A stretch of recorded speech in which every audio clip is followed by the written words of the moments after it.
ఓం శ్రీ భద్రకాళి శరణం మమ. ఆలయ అభివృద్ధి పనులు తొందరగా జరుగుతున్నాయి. మాడవీధుల నిర్మాణం కోసం విశాలమైనటువంటి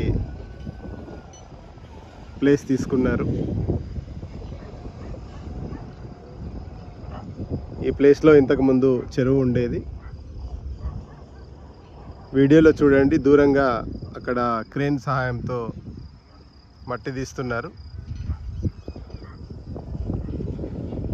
ఇటువైపు కూడా చాలా డెప్త్లో ఇప్పటివరకు మట్టిని తరలించడం జరిగింది. పద్మాక్షి అమ్మవారి దేవాలయం మీకు వీడియోలో కనిపిస్తున్నది. ఓం శ్రీ భద్రకాళి శరణం మమ.